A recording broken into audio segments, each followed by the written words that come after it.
कुमार और आप सभी का स्वागत है हमारे चैनल डिजिटल सर्विस सॉल्यूशन में।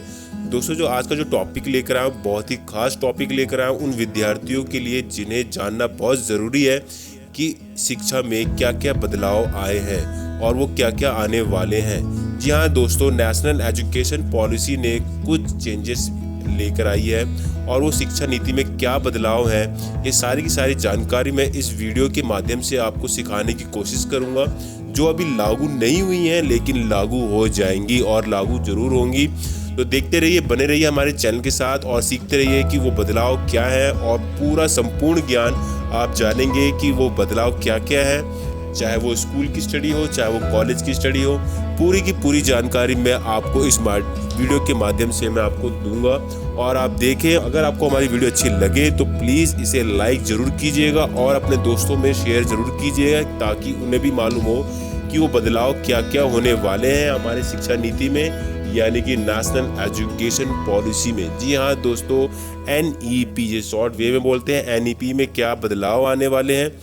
तो चलिए सीख लेते हैं और वो बदलाव क्या है।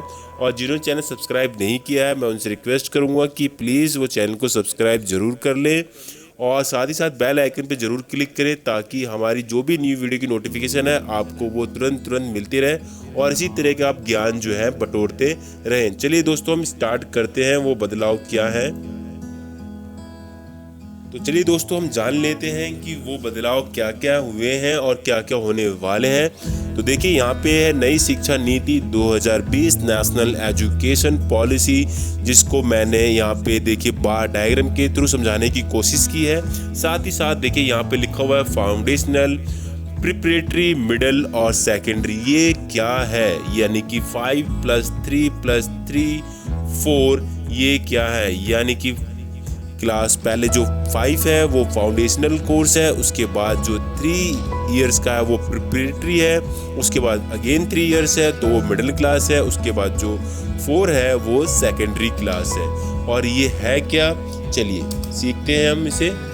देखिए, पहला हमारे पास आता है फाउंडेशनल क्लास। जी हाँ, ये 5 इयर्स का है, जिसके में कोई एग्ज़ाम नहीं होगा और बच्चे का जो एडमिशन है वो 3 साल के बाद ही हो जाएगा। जी हाँ दोस्तों, जैसे ही वो 3 इयर्स कंप्लीट करता है तो उसका एडमिशन हो जाता है और साथ ही साथ 3 साल तक उसे प्ले यानी कि प्ले वे में रखा जाएगा और 2 इयर्स उसकी जो फर्स्ट और सेकंड क्लास है वो उसकी उसी में कंप्लीट हो जाती है, जिसमें उसे कोई भी एग्ज़ाम नहीं देना होगा। यानी कि कहा कि फर्स्ट और सेकंड और सारी की सारी जो 5 साल की जो क्लास है वो प्ले वे और एक्टिविटी में ही उसे कंप्लीट करा दी जाएगी, जिससे बच्चा बोर नहीं होगा और साथ ही साथ उसे पूरा का पूरा संपूर्ण ज्ञान मिलेगा, वो भी प्ले वे के माध्यम से। अब बच्चा कतराएगा नहीं स्कूल जाने में। यही एजुकेशन पॉलिसी का सबसे बड़ा जो चेंजेस है वो यही है कि बच्चा कतराए ना, वो स्कूल आसानी से जाए और वो अपने स्कूल को अटेंड करे, क्योंकि उसमें कोई एग्ज़ाम नहीं है। साथ ही साथ उसे खेल कूद के ज़रिए उसको ज्ञान यानी कि एजुकेशन दिया जाएगा। साथ ही साथ में उसके 2 साल भी कंप्लीट हो जाएंगे, यानी कि फर्स्ट और सेकंड क्लास भी कंप्लीट हो जाएगी। नेक्स्ट आता है हमारे पास प्रिपरेटरी क्लास, जो कि 3 साल के लिए है। जी हाँ दोस्तों, इसमें एग्ज़ाम स्टार्ट हो जाएगा। जी हाँ, इस सेशन से उसको एग्ज़ाम देना होगा और ये क्लास 3 to 5 तक है, यानी कि आप देखेंगे तो 3rd क्लास, 4th क्लास और 5th क्लास।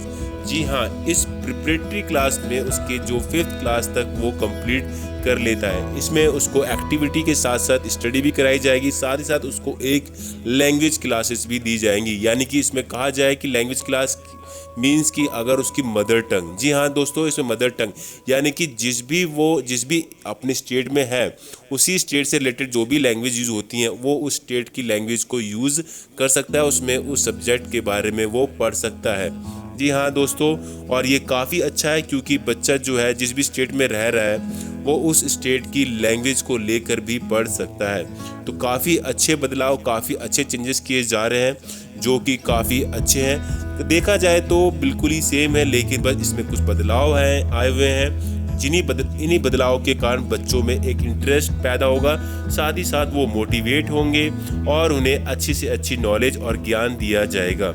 यही एजुकेशन यानी नेशनल एजुकेशन पॉलिसी का सबसे बड़ा रोल है कि बच्चों को अब एक्टिविटी के साथ साथ पढ़ाया जाए, उन्हें डर भय ना रहे, उन्हें पढ़ाई जो है हवा ना लगे और वो डरे ना और वो इंटरेस्ट के साथ पढ़े और सीखे।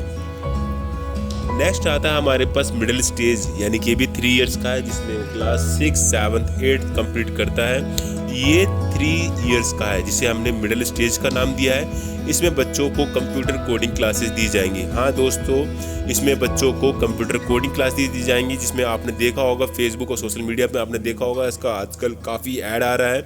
ये कोडिंग क्लासेस है क्या? ये एक तरह की प्रोग्रामिंग क्लासेस हैं। जैसे बच्चों को 8th 9th के बाद या 11th 12th के बाद देखा होगा C++, जावा, ये सारी जो कोडिंग क्लासेस दी जा रही हैं, अब बच्चों को 6th क्लास से ही वो कोडिंग क्लासेस दी जाएंगी, जिसमें बच्चा इंटरेस्ट लेकर पढ़ेगा और साथ ही साथ इसमें सॉफ्टवेयर डेवलप करेगा और इसे गेम के थ्रू और कोडिंग के थ्रू उसको वो पढ़ेगा, जिसमें उसे काफ़ी अच्छा ज्ञान दिया जाएगा, कंप्यूटर से नॉलेज, कंप्यूटर फंडामेंटल, साथ ही साथ उसको एनिमेशन कोर्सेज भी इसमें सिखाए जाएंगे। तो कोडिंग क्लासेस से बच्चे में इंटरेस्ट पैदा होगा और वो पढ़ाई को बड़े बाखूबी तरीके से करेगा, जिसमें बच्चा बोरियत फील नहीं होगा।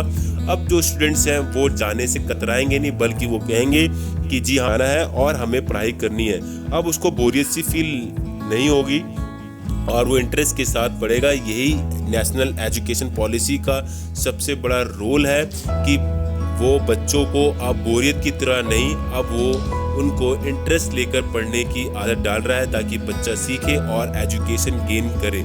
उसके बाद है वोकेशनल क्लासेस है, उसमें कुछ उनको ट्रेनिंग दी जाएंगी और साथ ही साथ उसमें वोकेशनल क्लासेस भी दी जाएंगी। साथ ही साथ उसमें मैथ, साइंस और आर्ट जैसे सब्जेक्ट भी इंक्लूड किए गए हैं और उसमें एक इंडियन लैंग्वेज भी ऐड किया गया है, यानी कि बच्चा कोई भी इंडियन लैंग्वेज को लेकर पढ़ाई कर सके, जैसे कि संस्कृत हो गया, हिंदी, उर्दू, जो भी लैंग्वेज से यूज़ करनी है एक लैंग्वेज वो लेकर पढ़ाई कर सकता है, यानी कि एक इंडियन लैंग्वेज भी वो सीखेगा। नेक्स्ट स्टेज आती है हमारे पास सेकेंडरी स्टेज, जिसको 4 इयर्स में डिवाइड किया गया है। जी हाँ, इसमें 9, 10, 11, 12 4 साल की उसे पढ़ाई करनी होगी, जिसको सेकेंडरी स्टेज का नाम दिया गया है। इसमें कोई भी स्ट्रीम नहीं है।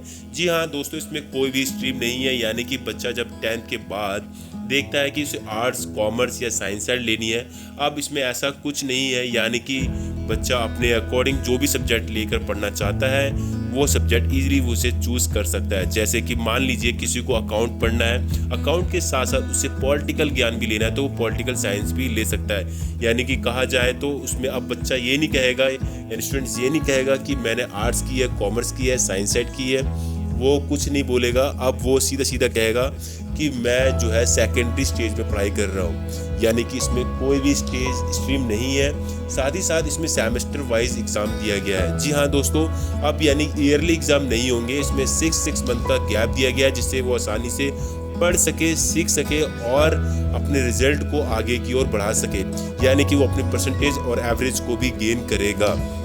जी हाँ दोस्तों, और साथ साथ उसमें कोई भी सब्जेक्ट जिसमें भी उसकी रुचि है, दिलचस्पी है, वो सब्जेक्ट वो चूज़ करके आसानी से पढ़ाई कर सकता है। यानी इसमें लिखा हुआ भी है चूज़ एनी सब्जेक्ट। और साथ ही साथ दोस्तों, अब उसने इंडियन लैंग्वेज सीख ली, मदर टंग लैंग्वेज सीख ली, अब इसमें एक और लैंग्वेज यूज़ की गई है जिसको बोलते हैं फॉरेन लैंग्वेज। जी हाँ दोस्तों, जर्मन, फ्रेंच, जो भी उसे लैंग्वेज लेनी है, जापानीज़, जो भी लैंग्वेज लेकर उसे पढ़ाई करनी है, वो उसमें एक लैंग्वेज ऐड करके उसकी भी पढ़ाई कराई जाएगी, जिसमें टीचरों को स्पेशली ट्रेनिंग दी जाएगी ताकि बच्चों को अच्छी से अच्छी नॉलेज दी जा सके। और एक फ़ॉरेन लैंग्वेज भी सिखाया जाएगा। जो भी उसको फ़ॉरेन लैंग्वेज सीखनी है वो उस लैंग्वेज को आसानी से 9, 10, 11, 12 में सिखाई नहीं, सेकेंडरी स्टेज में यानी कि जो 4 इयर्स में है उसको फ़ॉरेन लैंग्वेज की भी क्लास दी जाएगी। तो दोस्तों देखा जाए तो सेम ही है, लेकिन बदलाव है इसमें अब ये है कि बच्चा जो इंटरेस्ट के साथ पढ़ेगा और काफ़ी अच्छी एजुकेशन पॉलिसी लेकर आ रही है हमारी MHRD। काफ़ी अच्छा है ये नेशनल एजुकेशन पॉलिसी में जो चेंजेस लेकर आए हैं, बहुत ही अच्छे चेंजेस लेकर आए हैं, बहुत ही अच्छे बदलाव हैं, जिन्हें बच्चे आसानी से, यानी स्टूडेंट्स जो आसानी से सीख सकेंगे, पढ़ सकेंगे और वो स्कूल जाने से अब कतराएंगे नहीं, बल्कि उनमें अब इंटरेस्ट आएगा। बहुत ही अच्छी पॉलिसी है। नेक्स्ट आता है हमारे पास ग्रेजुएशन, यानी कि 4 इयर्स का कर दिया गया है। देखा जाए तो दोस्तों 3 इयर्स का ही है, लेकिन बच्चों को बहुत फ़ायदा होगा। बहुत अच्छी स्कीम है नेशनल एजुकेशन पॉलिसी की। जैसे कि मैं आपको बताता हूँ फर्स्ट ईयर। अब दोस्तों देखा होगा जब पहले क्या होता था कि बच्चा बोलता था, यानी स्टूडेंट बोलता था कि मैंने बीए किया है, बीकॉम किया है, बीएससी की है। अब वो ऐसा कुछ नहीं कहेगा, अब वो सीधा सीधा कहेगा कि मैंने सर्टिफिकेट कोर्स किया है। जी हाँ दोस्तों, ये सर्टिफिकेट कोर्स है क्या? जैसे कि 12th के बाद अगर कोई स्टूडेंट पहले क्या होता था कि एडमिशन लेता था, तो लेने के बाद वो कहता था कि अब उसे 3 साल पढ़ाई करनी होती है। अगर वो बीच में छोड़ देता तो उसकी जो एजुकेशन है, यानी कि जो फर्स्ट ईयर सेकेंड ईयर सब बेकार बर्बाद हो जाता था। लेकिन अब ऐसा कुछ नहीं है। अगर उसने फर्स्ट ईयर पढ़ाई की, जी हाँ, फर्स्ट ईयर के बाद उसको एक सर्टिफिकेट कोर्स यानी कि सर्टिफिकेट दिया जाएगा जिसमें फर्स्ट ईयर मेंशन होगा। सपोज डैट कि क्या होता है कि अगर वो फर्स्ट ईयर के बाद अगर वो पढ़ाई नहीं कर पाता, उसे घर में कोई प्रॉब्लम होती है या मिस हैपनिंग हो जाती है तो और पढ़ाई नहीं कर पाता है, अगर कुछ सालों बाद यानी 1-2 साल 3 साल बाद अगर वो एडमिशन लेता है तो उसका जो एडमिशन होगा वो सेकेंड ईयर से होगा। यानी कि फर्स्ट ईयर उसका कंप्लीट हो चुका है, अब उसका जो एडमिशन होगा वो सेकेंड ईयर से होगा। और इसमें कोई स्ट्रीम नहीं है। मैंने आपसे पहले भी कहा था इसमें बीए, बीकॉम, बीएससी कुछ भी मेंशन नहीं होगा। इसमें मेंशन होगा सर्टिफिकेट कोर्स जो कि फर्स्ट ईयर का है। अगर वो सेकेंड ईयर कंप्लीट करता है यानी कि 2 साल कंप्लीट करता है तो उसे डिप्लोमा कोर्स का सर्टिफिकेट दिया जाएगा। और अगर वो 3 साल पढ़ाई करता है कॉलेज में तो उसको डिग्री कोर्स का सर्टिफिकेट दिया जाएगा, जिसमें वो 3 साल कंप्लीट करने के बाद कॉम्पिटिटिव की तैयारी कर सकता है। साथ ही साथ वो जॉब के लिए भी अप्लाई कर सकता है। जिस भी गवर्नमेंट जॉब या प्राइवेट जॉब के लिए अप्लाई करना चाहता है तो वो ईजिली इसके बाद वो अप्लाई कर सकता है। यानी कि 3 इयर्स के बाद उसको डिग्री सर्टिफिकेट दे दिया जाएगा, यानी कि उसे डिग्री मिल जाएगी और उसके बाद वो कॉम्पिटिटिव की तैयारी भी कर सकता है। उसके बाद जो आता है हमारे पास आता है कि अगर उस पढ़ाई को वो आगे कंटिन्यू रखना चाहता है तो यानी कि वो रख सकता है। अगर नहीं रखना चाहता तो कोई बात नहीं है। अगर वो रखना चाहता है तो वो रख सकता है, जिसको हमने रिसर्च कोर्स का नाम दिया है। यानी कि जो 4th ईयर्स का होगा वो रिसर्च कोर्स होगा। अगर सपोज इसमें री एंट्री, मैंने आपको बताया था कि इसमें री एंट्री यानी कि 2 साल के बाद वो अगर चला जाता है, पढ़ाई नहीं करता, उसके बाद वो 2-3 साल बाद गैप लेके फिर पढ़ाई करता है तो उसका एडमिशन जो होगा वो 3rd ईयर में होगा। उसके बाद अगर वो फिर दोबारा से री एंट्री लेता है तो रिसर्च में भी वो दोबारा से री एंट्री ले सकता है। इसके बाद हमारे पास आता है मास्टर कोर्स। जी हाँ दोस्तों, मास्टर कोर्स अगर उसने 3 साल की पढ़ाई करी है तो उसको 2 इयर्स यानी कि पोस्ट ग्रेजुएशन में जो होगा वो उसमें 2 इयर्स उसको देना होगा। दूसरा, अगर उसने 4 इयर्स यानी कि उसने 4 इयर्स यानी रिसर्च तक उसने कोर्स किया है यानी 4 इयर्स पढ़ाई करी है तो उसको जो पोस्ट ग्रेजुएशन करनी होगी वो 1 ही साल करनी होगी, जिसमें कि एमफिल जो है वो कैंसिल हो चुका है।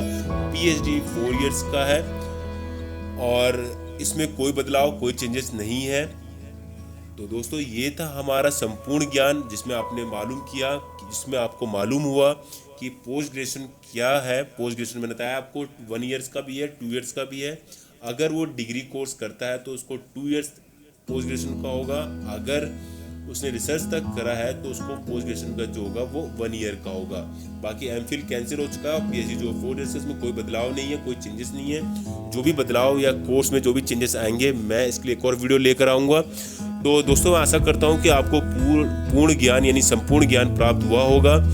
तो दोस्तों जिन्होंने चैनल को सब्सक्राइब नहीं किया है वो चैनल को सब्सक्राइब जरूर कर लें और लाइक करें, शेयर करें। शेयर इसलिए करें ताकि आपके दोस्तों को, रिलेटिव्स को मालूम हो, इसे संपूर्ण ज्ञान उससे प्राप्त हो कि क्या क्या नेशनल एजुकेशन पॉलिसी ने बदलाव किए हैं, चेंजेस किए हैं, उन सभी को मालूम हो।